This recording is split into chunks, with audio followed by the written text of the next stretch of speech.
I am Yuri Atai. My name is Ian Unibasami. We are the MCs for today's ceremony. Welcome. We will begin our graduation ceremony shortly. Despite these challenging times, we are happy that we are able to celebrate the graduation of the students from Punahou's Japanese language program in an online format. We appreciate everyone's participation. Today's graduation is similar to our annual Japanese graduation ceremony, which is based off of traditional ceremonies in Japan. This year, we have further redesigned it to accommodate a virtual presentation. Please enjoy yourselves as we celebrate our students' graduation. 2021年度プノホ日本語科の卒業式を執り行います。Good afternoon, parents, guests, teachers, and students. Welcome to the 2021 Punahou School's Japanese language graduation ceremony. Kouka Oahua. Our school song is sung by Seth Okamura.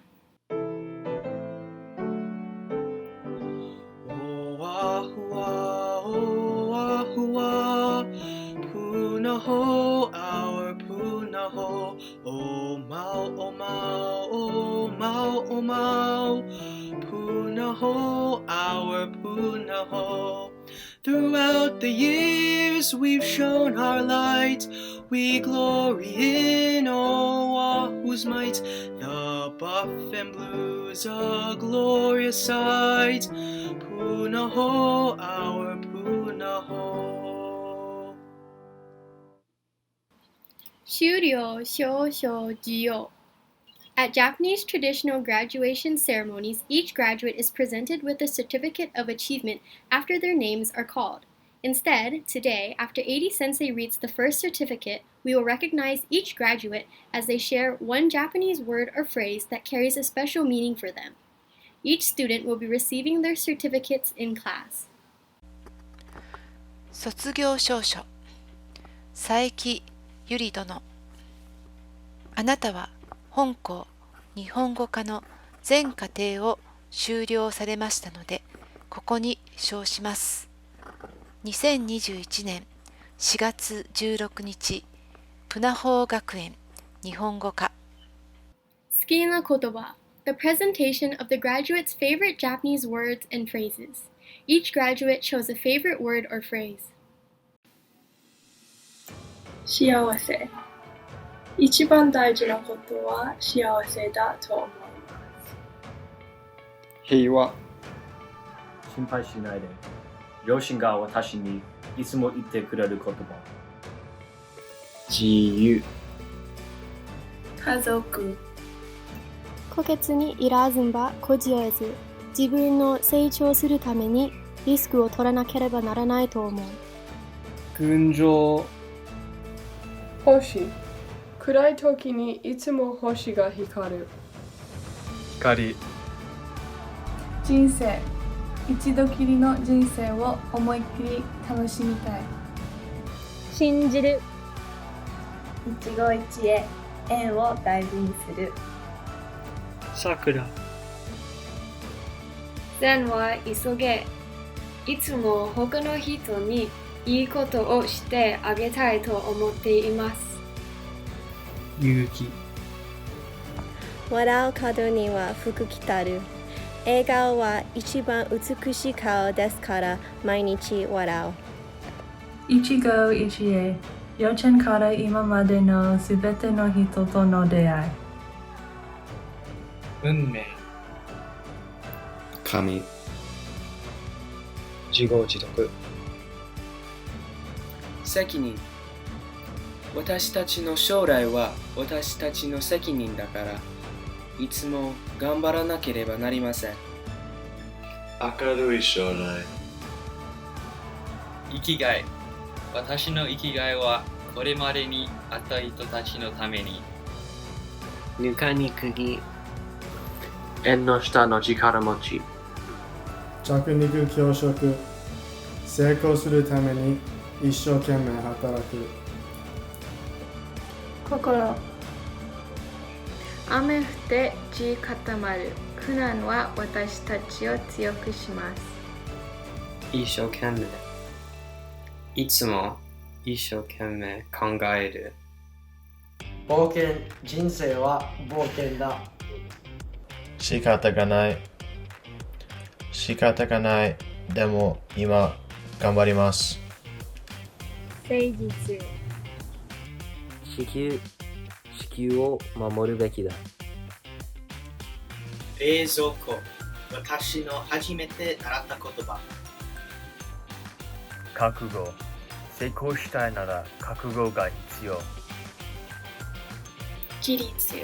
卒業の後でもっと自立した気分になります。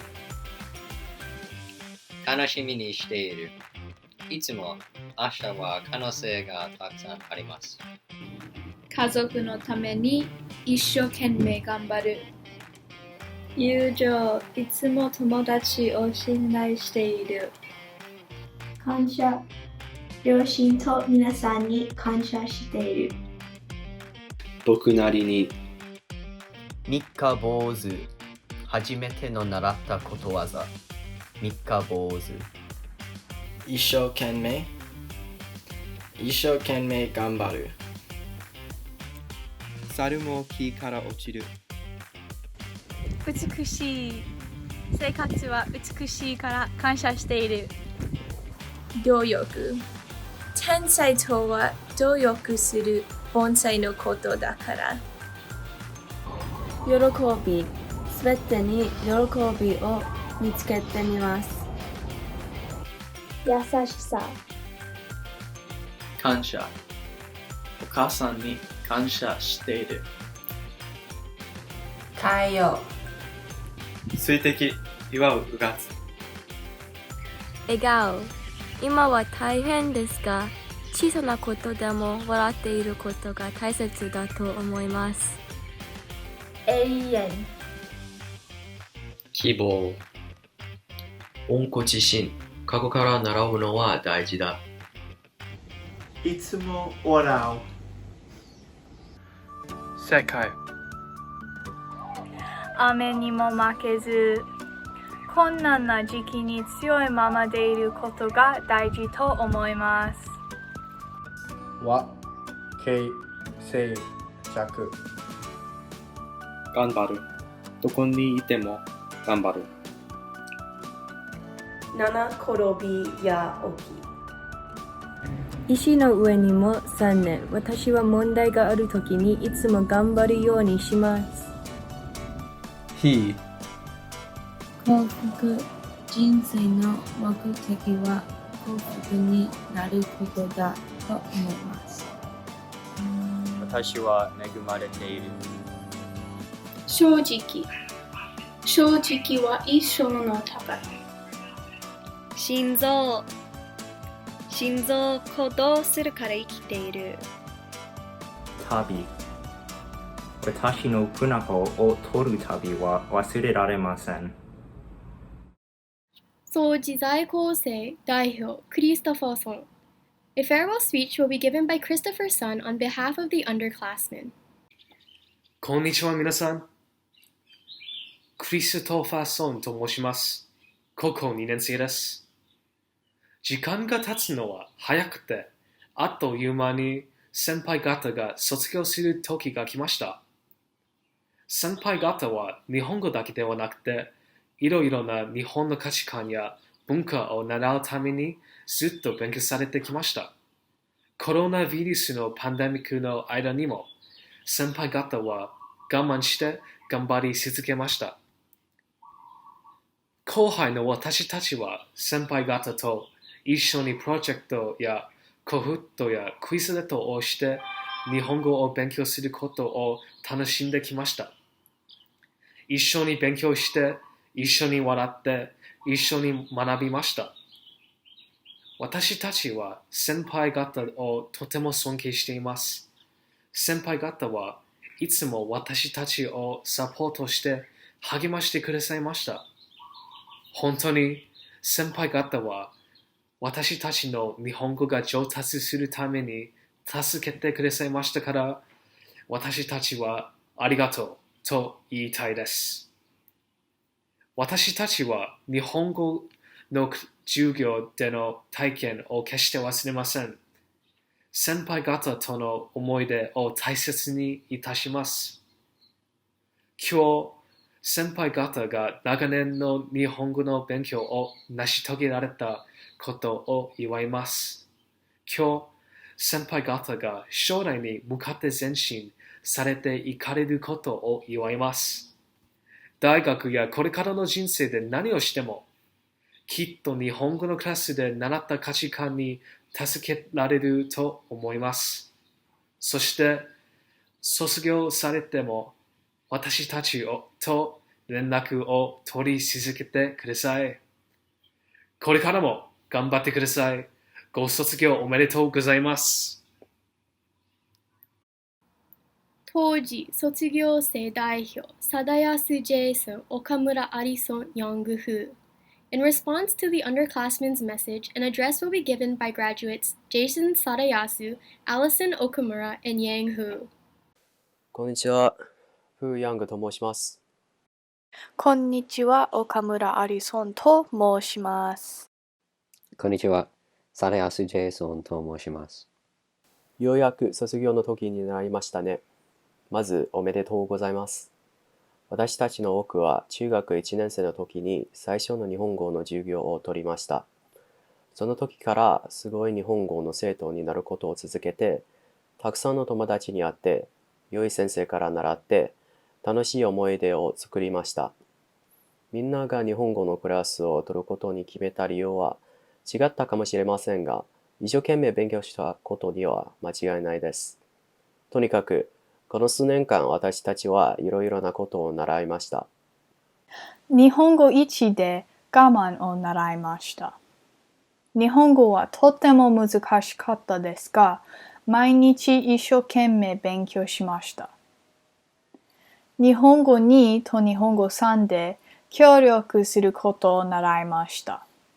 たくさんの新しい生徒と話さなければなりませんでした。日本語4で年上の人を尊敬することを習いました。私たちの家族の意味の話と第二次世界大戦の経験について話すことを通して、私たちは家族の犠牲にもっと感謝するようになりました。最後に日本語5で自分の成長を振り返ることができました。旅路が辛かったのに、私たちは互いを手伝って一緒に我慢しました。決して負けずに続けました。今、上手に話したり、書いたり、読んだりすることができます。今まで日本語を勉強した中で一番大事な教えはパースペクティブ、見通し、見方、展望に違いありません。違う外国語と文化を勉強すると、その文化も自分の文化も尊重するようになります。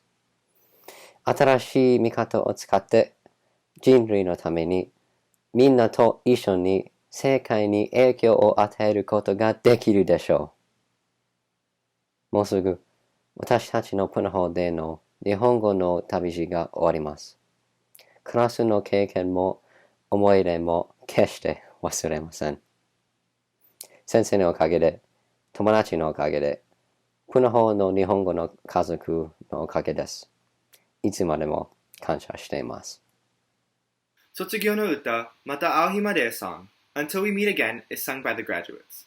This song is the result of a collaborative effort of music students from Yuigaoka High School in Japan and Punho Japanese students. The lyrics were written by Japanese 5 students, Adam Kwok, Gisela Saito, Logan Hosoda, and Seth Okamura, and the accompanying music was composed by Yuigaoka students. While both Yuigaoka and Punho students faced school closures and restrictions, the students continued to work together to create these videos. Please enjoy.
りが見えてくる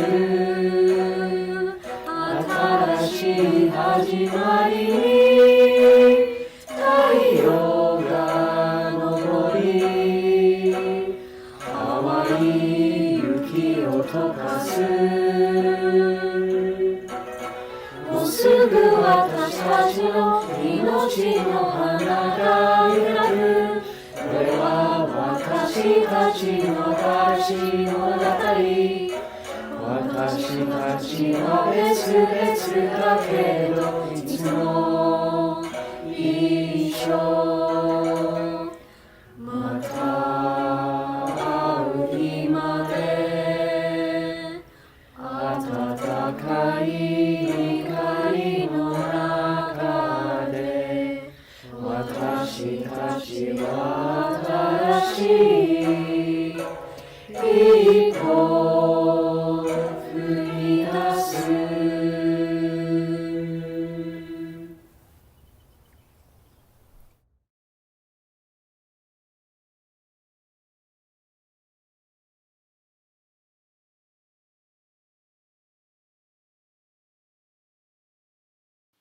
祝辞、元プノホ学園国際言語学部長、そして日本語教師、平野溝直美先生。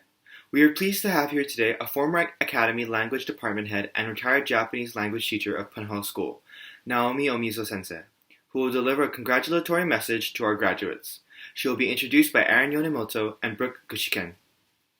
Now, Brooke and I have the pleasure of introducing Miss Naomi Hirano Omizo as today's guest speaker. Born and raised in Hilo, Omizo Sensei is a proud alumnus of Hilo High School and the University of Hawaii, and furthered her studies at the International Christian University in Tokyo. She taught at both Mid-Pacific Institute and Punahou, totaling over 40 years of teaching throughout her lifetime, and served as Punahou's World Language Department Chair for 9 years. Her biggest inspiration and the person whom she admired and respected the most was her grandfather. He was her very first Japanese school teacher, and over the years his experiences and teachings are what inspired her to initiate the Hiroshima Peace Scholars Program. It was his World War II internment story, as well as the many stories also told by students, that motivated her to further begin this annual Japan-Hawaii Peace Exchange. Her grandfather's internment story is also featured in Level 4 of the Adventures in Japanese textbook series. This textbook series, which she wrote alongside Mrs. Peterson in 1998, became the best-selling high school language textbook in America. She also has many other notable accomplishments, which include receiving the Crown Prince Akihito Scholarship, as well as the Hawaii Association of Language Teachers Excellence in Teaching Award in 2004. Though she retired from teaching last year, her global initiatives and love for teaching have and will continue to positively impact Punahou students for many years to come. As former students, we will always remember her teachings and values from her class as we continue to grow as individuals and move forward to open up the next chapter in our lives. Please help us in welcoming Mrs. Naomi Hirano Omizo. 卒業生の皆さん、お久しぶりです。ビデオで皆さんに卒業式のメッセージを送るのは少し寂しく感じますが、もう一回皆さんに話せる機会が与えられてとても感謝しています。ご卒業おめでとうございます。これから英語に切り替えますね。Hi, former Japanese 4 and 4 honor students. I am truly delighted to be able to address you today. For a huge majority of you, we spent all of last year together, and I feel especially well connected with all of you. Despite your diverse personalities, you shared your warmth, understanding, fun-loving nature, compassion, enthusiasm, care, and the spirit of gambari with each other, with me, and even with the community. Thank you for those precious memories. I know it was sometimes tough on you, but I sincerely believe that you are capable of all of the expectations placed on you. You rose to the challenge, and we saw you grow immensely in all ways, in language skills, critical thinking skills, reflectiveness, and most important, you grew your hearts. Today I am calling on you again to reach deep into your hearts and minds. First, I have to be honest with you. This is the second speech I have written for you. Back in mid-March, I completed my first speech, recorded it, and sent it to IT. I was very happy with it and eager for you to listen to it. A week later, the Atlanta incident, which killed 6 Asian women, occurred. Other senseless, deplorable events continue almost daily. Let's take a few moments to remember all of the victims we lost this past year. A moment of silence, please. Thank you. Throughout the year, we have seen hate crimes rise, not only against Asians, but against many groups. After the Atlanta incident, however, I knew this is what I had to address. I could not deliver my original speech, ignore what is happening when it affects you and me so close to who we are. It is a much tougher one for me to talk about, but I hope you will stick with me.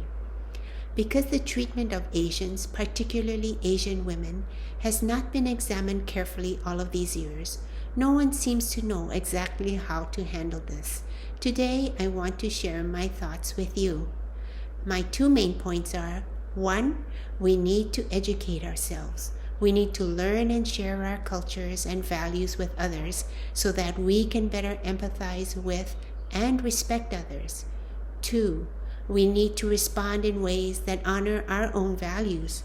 I ask that you too reflect on this and propose your own ideas as well. You will be facing this if you leave these islands in a few months. Think seriously about how you will handle this. This is my last shukudai for you. It may be the most challenging one I have ever assigned you.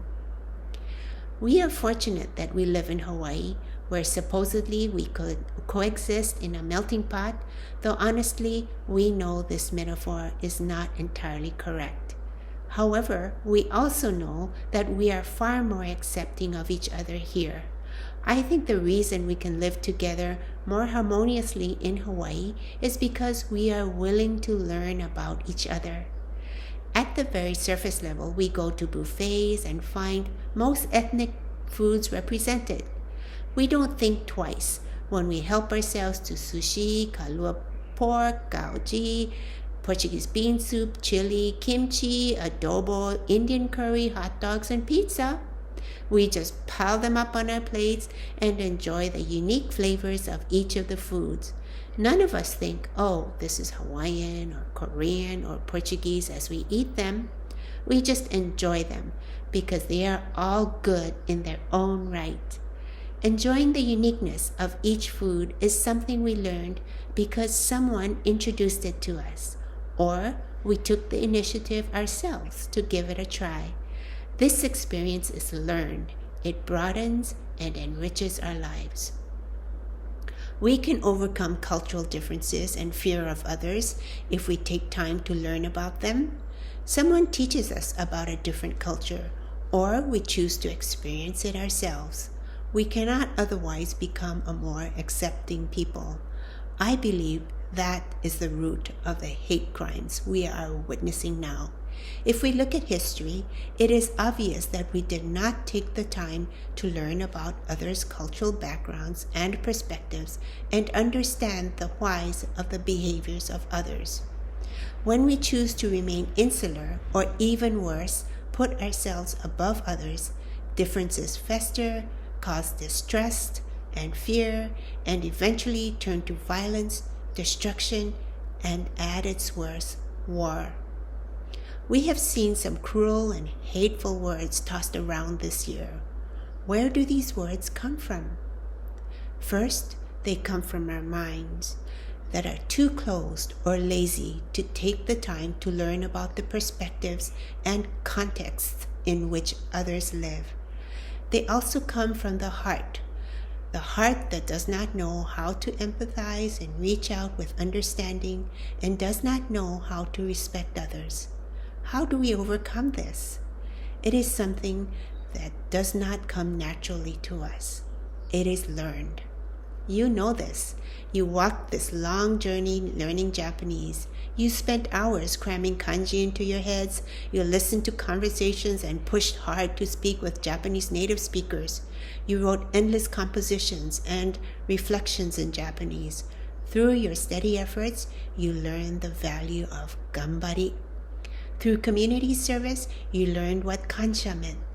Through calligraphy and ikebana lessons and tea ceremony, you learned to appreciate wa and ichigo ichie. Through interviews with your family about your roots and your family's war experiences, you learned the values of gaman, shikata ga nai, gisei, sacrifice, hokori, pride. Through your own learning experience, you now appreciate another culture and their values and hold a much deeper affinity to its people. It takes effort. Your many years of studying Japanese is proof of it. So how do we respond to our current situation? For me, I admit that what we are being told now, to speak out and act, is hard. We can do that if it feels right for us, though. It is more challenging for us who live in Hawaii, where our Pacific and Asian cultures tell us to bear it without complaint. That is what our families have been doing all these past years. That is what my grandfather did in the internment camps. That is what your great-grandparents did when they immigrated to America or lived through wars, regardless of your ethnic background. They endured. They suffered. I have been thinking about this a lot these past few weeks. Yes, they did endure. They did suffer. I think of my grandfather again. Had he not endured and suffered, his life would surely have been worse for himself, his family, for me, and even for my daughter. He did not retaliate with hostility or bitterness. He instead turned his experience to something positive for himself and for all of us. He taught us a valuable life lesson, not just to his family and friends. It has now expanded to all of you. In Lesson 3 of Adventures in Japanese, Volume 4, your textbook, he shared his positive outlook with others. That was the way he spoke out. I have learned a valuable lesson from my grandfather, my most beloved mentor. Cultural values instilled in us by our families and communities shape who we are and how we respond. It is not necessary to respond to hate with hostility and loud words. We know ourselves and our cultural values best, and we should respond accordingly. We do need to handle it constructively and thoughtfully, and make every effort to teach others about our experiences and turn something negative to a positive. My grandfather turned his unspeakable internment experience to what he called his 4-year college education. That experience of the Japanese internment, which I have always had a difficult time accepting, is not something I should remain angry about. I now realize that I channeled it into something I am passionate about, teaching students like you. For me, teaching Japanese was not just getting you to learn kanji or grammar or tango or even listening and conversing. It was introducing a means of communication so you could experience another culture and open your minds and hearts. Teaching Japanese was a vehicle to introduce you to unique flavors. Responding to injustices, as my grandfather, Peterson Sensei, and all of your ancestors did, can be done constructively. For Peterson Sensei, whose family suffered through the atomic bomb and even lost their lives as a result of it, it was not protesting loudly against nuclear armament. As a teacher and a textbook author, and even as a calligrapher, her response was to educate students and others about Hiroshima and the value of peace. She eventually created the Hiroshima Peace Scholar Program, which aims to give students first-hand experiences with war and peace. She and I also began the Sadako projects at Pearl Harbor, We have found ways to respond to hateful injustices our families endured in productive, positive ways. Even after retirement, we continue to collaborate on projects as we spread our message in ways we feel we can be most effective. Just last month, we did a presentation about nurturing peace builders to a Japanese audience via Zoom. We see how our work has gradually impacted many. So now I place this major assignment on your shoulders. Respond to injustices in ways that align with your own values, your own strengths. Express your thoughts and opinions, but do it in a way that honors your values. One day you will be leaders in our community. Use your positions to strive for justice and diminish hate. Do it thoughtfully, in positive and meaningful ways. Think about how your actions will affect those around you and generations after you. You are entering an exciting new phase of your lives. There will be many transitions, but it is an amazing opportunity to change this world. Reach out to others and learn as much as you can about them and what matters to them. Share with others your own experiences, your culture and values. Be proud of your rich heritage and culture. When something is askew, respond in ways that feel right for you, at the right opportunity. It may not be immediate, but that is okay. Gain respect for yourself as you gain respect for others. If we all collectively do this, surely our country and our world will be one that you will be proud to hand off to your children. Make this a better place. You are already heading up that path. I have the greatest confidence in you. My wish for you and for all of us in this world is encompassed in one kanji, wa, harmony. Please quiet your hearts as you watch Peterson Sensei's calligraphy.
ご卒業おめでとうございます。これからの皆さんの幸せを祈っています。頑張ってください。感謝の言葉、イーマッシュ、斉藤ジゼラ、中村キカハ。We will now offer words of appreciation to the Conversation Day coordinators, Mr. and Ms. Siguchi, Peterson Sensei, and our parents and teachers. The message will be delivered by Matthew Yi, Gisela Saito, and Kikaha Nakamura. まず、江口ご夫妻、私たちに日本語で会話する機会を与えてくださり、本当にありがとうございました。クラスメートと話すのは楽しかったけど、日本人の方々と会話をしたらもっと楽しかったです。そして、ピータソン先生、広島の話を聞かせてくださり、ありがとうございました。それに、衝動の体験から我慢の価値観を習いました。会話の日のボランティアの方々とピータソン先生、私たちに貴重な体験談を話してくださり、感謝しています。決して忘れません。私たちは両親のサポートのおかげで卒業できます。私たちのために一生懸命働いてくださり、とても感謝しています。プの方でとても良い教育を受けることができました。どうもありがとうございました。これからも私たちの家族のためにも頑張ります。